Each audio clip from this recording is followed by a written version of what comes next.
मुंबईमध्ये काँग्रेसनं स्वबळाचा नारा दिलाय। मुंबई महानगरपालिकेची निवडणूक काँग्रेस स्वबळावर लढणार असल्याची घोषणा काँग्रेसचे प्रभारी रमेश चेन्नीथल्ला यांनी केलेली आहे। आताची महत्त्वाची बातमी आपण पाहतोय। राज्यातल्या राजकारणातली ही सर्वात मोठी बातमी म्हणावी लागेल। मुंबई महापालिका ही आशियामधली सर्वात मोठी महापालिका आहे आणि याची सत्ता काबीज करण्यासाठी प्रत्येक पक्षानं कंबर कसलेली आहे आणि त्यामध्ये आता मुंबई काँग्रेसनं स्वबळाचा नारा दिलेला आहे। मुंबई महानगरपालिकेची निवडणूक काँग्रेस स्वबळावर लढणार असल्याची घोषणा काँग्रेसचे प्रभारी रमेश चेन्नीथल्ला यांनी केली आहे।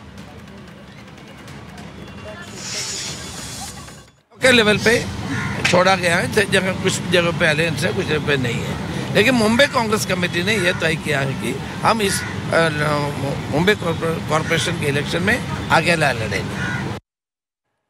तर या संदर्भात अधिक माहितीसाठी आपण जाणार आहोत आमच्या प्रतिनिधी मनश्री पाठक यांच्याकडे। फोनच्या माध्यमातून ते आपल्याशी जोडल्या गेलेले आहेत।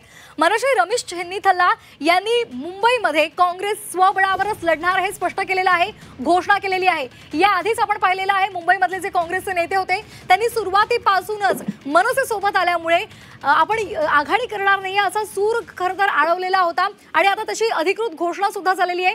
काय वाटतं या निवडणुकीवर कशा पद्धतीने परिणाम होईल? महाविकास आघाडी म्हणून कशा पद्धतीने सामोरं जाताना इतर जे उर्वरित पक्ष आहेत त्यांची काय नेमकी भूमिका राहील? महाविकास आघाडीकडून आपण स्वबळावर लढणार आहोत हे सांगणारा पहिला पक्ष आता काँग्रेस ठरलेला आहे। काँग्रेसने मुंबईसाठी रणनीती आखलेली आहे हे आता रमेश चेन्नीथल्ला यांनी स्पष्ट केलेलं आहे। काँग्रेसचे महाराष्ट्र प्रभारी आहेत रमेश चेन्नीथल्ला आणि आज एक दिवसीय काँग्रेसचं शिबिर आहे मुंबईत आणि या शिबिराच्या दरम्यान रमेश चेन्नीथल्ला यांनी ही घोषणा केलेली आहे। सगळ्यात महत्त्वाचं म्हणजे स्थानिक पातळीवर स्थानिक स्वराज्य संस्था कशा लढायच्या आहेत, कोणासोबत युती आघाडी करायची आहे याचा निर्णय त्यांनी स्थानिक पातळीवर सोडल्याचं यापूर्वी स्पष्ट केलेलं होतं। त्याच्यामुळे मुंबई काँग्रेसचा हा निर्णय अतिशय महत्त्वाचा होता। मुंबई काँग्रेसच्या अध्यक्षा वर्षा गायकवाड आहे, यांच्या नेतृत्वात मुंबईच्या निवडणुका लढवल्या जातील आणि त्या आता एकट्या लढवल्या जातील। म्हणजे काँग्रेस महाविकास आघाडी किंवा इतर कोणत्याही पक्षासोबत युती किंवा आघाडी करणार नाही। सगळ्यात महत्त्वाची जी चर्चा होती की महाविकास आघाडीमध्ये काँग्रेसला जर मनसे सोबत घेतली तर अडचण होऊ शकते, कारण दोन ठाकरे बंधूंची युती होणार आहे आता जवळपास स्पष्ट होतंय। त्याच्यामुळे याची अधिकृत घोषणा अद्याप झालेली नसली तरी सुद्धा मनसे आणि राज ठाकरे यांचा अर्थातच काँग्रेसला अडसर वाटत होता, भूमिकांमध्ये अडसर होता। राजकीय भूमिका स्पष्ट करताना सुद्धा मनसे बाबतीत ठोस असं कुठलंच वक्तव्य काँग्रेसकडनं येत नव्हतं। त्याच्यामुळे आता हे निश्चित झालेलं आहे की काँग्रेस एकटी मुंबईत लढणार आहे। त्याच्यामुळे महाविकास आघाडीची मुंबईत तरी शक्ल झाली असं म्हणायला सध्या तरी हरकत नाहीये, कारण ज्या पद्धतीने राष्ट्रवादी शरदचंद्र पवार पक्षाचे अध्यक्ष शरद पवार यांनी स्पष्ट केलेलं होतं की महाविकास आघाडी मिळून आपण एकत्र निर्णय घेऊ, मात्र अशी कोणतीही बैठक न होताच मुंबईसाठी अद्याप तरी महाविकास आघाडीची कोणती बैठक झालेली नाही। मात्र अशा बैठकीच्या पूर्वीच आता काँग्रेसने ही घोषणा करून टाकलेली असल्या कारणाने आता महाविकास आघाडीतल्या इतर घटक पक्षांना सुद्धा आता आपलं मुंबईतलं भवितव्य ठरवावं लागणार आहे।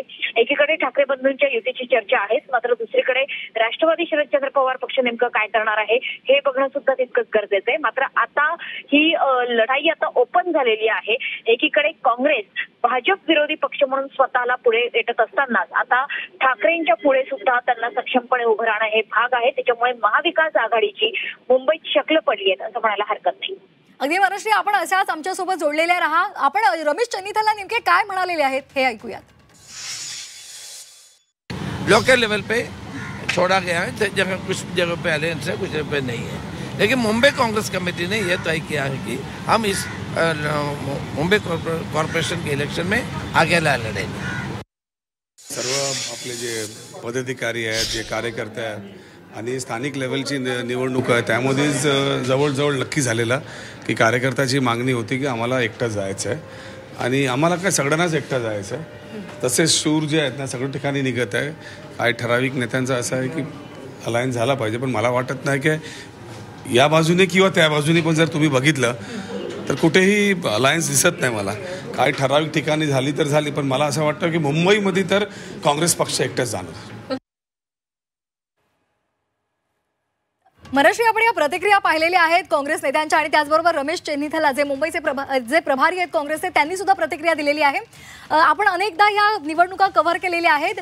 काँग्रेस आता स्वबळाचा नारा दिलेला आहे। कशा पद्धतीने ही निवडणूक काँग्रेससाठी राहील? फलदायी ठरेल की पुन्हा एकदा त्यांना अपयशाला सामोरं जावं लागेल, काय सांगाल? हे बघा, यापूर्वीची जर आपण वक्तव्य बघितली तर विजय वडेट्टीवारांनी सुद्धा घोषणा करून टाकलेली. मात्र आजच्या घोषणेला एक विशेष महत्व आहे, कारण अर्थातच ते महाराष्ट्र काँग्रेसचे प्रभारी आहेत.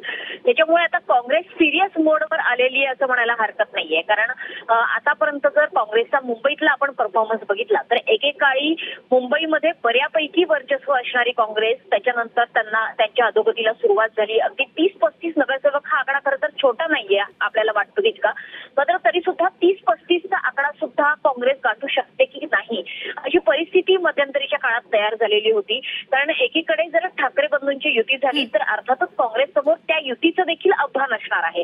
त्याच्यामुळे आता काँग्रेसला सर्व जागांवरती लढणं हे गरजेचं आहे. जर काँग्रेसला एक साधारणतः 40 नगरसेवकांचा आकडा जरी गाठायचा असेल तरी सुद्धा मेहनत करणं अतिशय गरजेचं आहे. काँग्रेसचे जे स्पेसिफिक मतदारसंघ आहेत त्या मतदारसंघांना बांधून ठेवणंही गरजेचं आहे. अगदी त्यामुळे स्वबळाच्या नाऱ्याची ही घोषणा काँग्रेससाठी तारक ठरते की मारक हे पाहणं खरं तर महत्त्वाचं ठरणार आहे. धन्यवाद मनश्री दिलेल्या सविस्तर माहितीसाठी.